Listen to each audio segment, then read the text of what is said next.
Hello student, this is Swati Kumari. आज हम लोग कॉमर्स क्लास 11 के बीएसटी सब्जेक्ट के चैप्टर 5 पार्टनरशिप यानी कि साझेदारी पर बात करेंगे।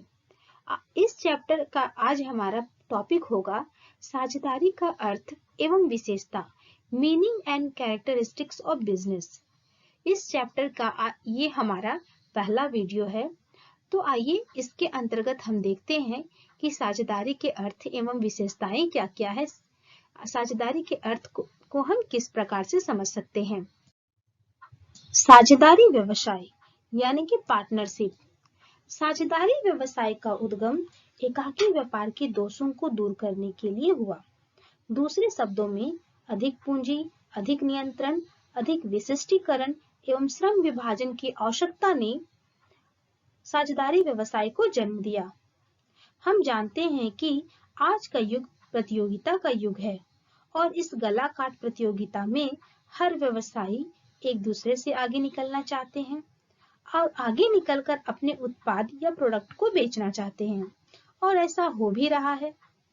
और ऐसे में एकाकी व्यवसायी जिसके पास पूंजी का अभाव है या सीमित मात्रा में पूंजी है, प्रबंधन की क्षमता, योग्यता, सीमित व्यापार क्षेत्र, सीमित संसाधन आदि जैसे अनेक कमियां या दोषों को दूर करने के लिए उसे दूसरे या अन्य व्यक्तियों की आवश्यकता हुई और साझेदारी व्यवसाय का जन्म हुआ।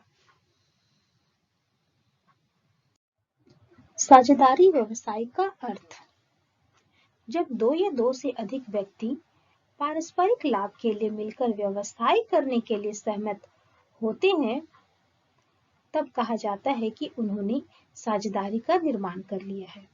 अर्थात जब दो या दो से अधिक व्यक्ति मिलकर किसी लाभ कमाने को उद्देश्य को व्यापार करना चाह रहे हैं या व्यापार करने के लिए सहमत होते हैं, तभी हम क्या कहते हैं कि वे आपस में साझेदारी का निर्माण कर लिए हैं।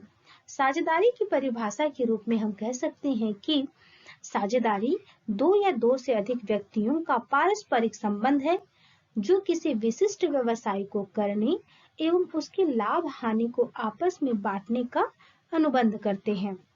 व्यवसाय का संचालन सबके द्वारा अथवा उनकी ओर से किसी एक के द्वारा हो सकता है।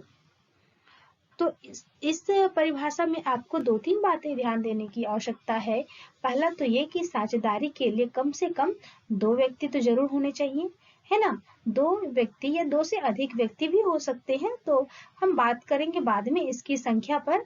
तो इस परिभाषा में हम बस इतना कहेंगे कि साझेदारी व्यापार दो या दो से अधिक व्यक्तियों का वह पारस्परिक संबंध है या आपसी संबंध है जो किसी निश्चित या विशेष व्यवसाय को करने के लिए और उस व्यवसाय से जो भी लाभ हानि हो उसको आपस में बांटने के लिए क्या करते हैं, सहमत होते हैं, अनुबंध करते हैं या ठहराव करते हैं। और ये जो व्यवसाय है जो जिसको करने के लिए वे सहमत हुए हैं, उस व्यवसाय का संचालन या तो सभी साझेदार मिलकर करेंगे या सभी साझेदारों की सहमति से कोई एक साझेदार या कोई एक व्यक्ति भी कर सकता है।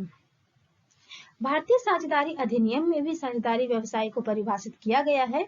तो आइए हम देखते हैं कि भारतीय साझेदारी अधिनियम 1932 में साझेदारी की क्या परिभाषाएं दी गई है। भारतीय साझेदारी अधिनियम 1932 की धारा 4 के अनुसार साझेदारी उन व्यक्तियों के पारस्परिक संबंध को कहते हैं जिन्होंने एक ऐसे व्यापार के लाभ को आपस में बांटने का ठहराव किया है जिसे वे सब अथवा उन सब की ओर से कार्य करते हुए उनमें से कोई व्यक्ति चलाता हो।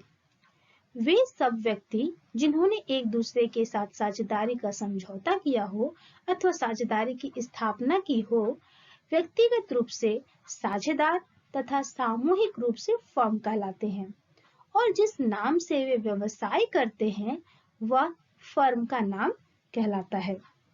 कहने का मतलब यह है कि इस परिभाषा में जो भी बातें बताई गई है वो बहुत ही उचित है एवं सटीक है। हम इस परिभाषा को थोड़ा सा समझने की कोशिश करते हैं। साझेदारी व्यवसाय को जानने एवं समझने के लिए इस परिभाषा में यह बताया गया है कि साझेदारी उन व्यक्तियों के पारस्परिक मतलब आपसी संबंध है जिन्होंने आपस में किसी व्यापार को करने एवं उससे प्राप्त लाभ को आपस में लाभ या हानि को आपस में बांटने के लिए समझौता या ठहराव किया है और उस व्यवसाय को वे सभी व्यक्ति मिलकर चलाएंगे या आपसी सहमति से कोई एक व्यक्ति चलाएगा। वे सभी व्यक्ति जिन्होंने आपस में व्यापार करने के उद्देश्य से समझौता किया है वे व्यक्तिगत रूप से क्या कहलाएंगे? साझेदार। और सामूहिक रूप से वे फर्म कहलाते हैं। अर्थात ये जो साझेदारी व्यवसाय है इसे व्यवसाय ना कहकर फर्म का नाम दिया गया है, यानी कि फर्म कहा जाता है। फर्म का नाम सुनते ही आपको समझ में आ जाना चाहिए कि साझेदारी व्यवसाय की बात हो रही है और व्यवसाय का जो भी नाम रहता है वही फर्म का नाम रहता है। हम इसे एक एग्जाम्पल के रूप में भी समझ सकते हैं कि मान लीजिए राम, श्याम और मोहन 3 लोगों ने मिलकर एक आपसी सहमति से एक व्यवसाय का प्रारंभ किया और व्यवसाय जो प्रारंभ किया उसका नाम रखा, उस व्यवसाय का नाम रखा गुडलक। तो यह राम, श्याम और मोहन व्यक्तिगत रूप से क्या कहलाएंगे? साझेदार। और फर्म का नाम क्या होगा? गुडलक। तो इस तरह से आपको ध्यान देना है कि साझेदारी व्यापार का नाम क्या होता है? फर्म कहते हैं और उस फर्म का एक निश्चित नाम होता है और उसी नाम से व्यवसाय चलता है। आगे हम बात करेंगे साझेदारी व्यवसाय की विशेषताओं पर। अब हम बात करते हैं साझेदारी व्यवसाय की विशेषताओं पर। Characteristics of business. एक साझेदारी व्यवसाय में क्या-क्या विशेषताएं पाई जाती है इस पर बात करते हैं। साझेदारी अधिनियम 1932 के अनुसार एक साझेदारी व्यवसाय में निम्न विशेषताओं का होना आवश्यक है। तो देखते हैं क्या-क्या विशेषताएं हैं। हमारी पहली विशेषता है कम से कम 2 व्यक्तियों का होना। साझेदारी होने के लिए यह परम आवश्यक है कि उसमें कम से कम 2 व्यक्ति आवश्यक रूप से होने चाहिए, क्योंकि कोई भी अकेला व्यक्ति स्वयं का साझेदार नहीं हो सकता। साझेदारी में अधिकतम संख्या कितनी होगी, इस संबंध में साझेदारी अधिनियम तो शांत है, लेकिन भारतीय साझेदारी अधिनियम 1914 के अनुसार अधिकतम संख्या 50 से अधिक नहीं होनी चाहिए। इसके अंतर्गत ये बताया गया है कि भारतीय जो साझेदारी के अधिनियम में विशेषताएं हैं उसमें पहली विशेषता है हमारा कम से कम 2 व्यक्ति का होना, है ना, क्योंकि कोई अकेला व्यक्ति खुद का साझेदार तो नहीं हो सकता, है ना। तो इस साझेदारी व्यवसाय की विशेषता में कम से कम कितने व्यक्ति होने चाहिए? साझेदारी व्यवसाय में 2 व्यक्ति। अब बात है अधिक व्यक्ति, कितने अधिकतम व्यक्ति होंगे? तो साझेदारी जो अधिनियम हमारा है उसमें अधिकतम साझेदारी व्यवसाय में अधिकतम जो साझेदार कितने होंगे इस बारे में कुछ नहीं बताया गया है, यानी कि अब अधिनियम शांत है। लेकिन भारतीय कंपनी अधिनियम 2014 के अनुसार साझेदारी व्यवसाय में साझेदारों की अधिकतम संख्या 50 निर्धारित कर दी गई है और 50 से अधिक नहीं होने चाहिए। और यदि किसी साझेदारी व्यवसाय में 50 से अधिक साझेदार हैं तो उस साझेदारी को अवैध साझेदारी कहा जाएगा, यानी कि उसे साझेदारी व्यवसाय नहीं कहा जाएगा। तो हमारी दूसरी विशेषता है किसी वैध कारोबार का होना। साझेदारी के लिए कोई कारोबार का होना आवश्यक है। बिना किसी कारोबार के अभाव में कोई समझौता साझेदारी का समझौता नहीं माना जाएगा।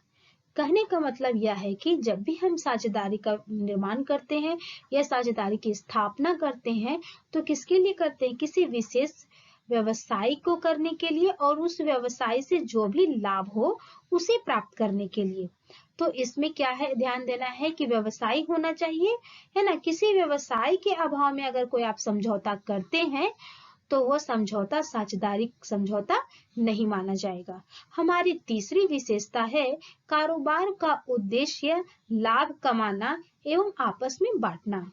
साझेदारी का मूल उद्देश्य लाभ कमाना एवं आपस में बांटना है, परोपकार या सेवा करना नहीं।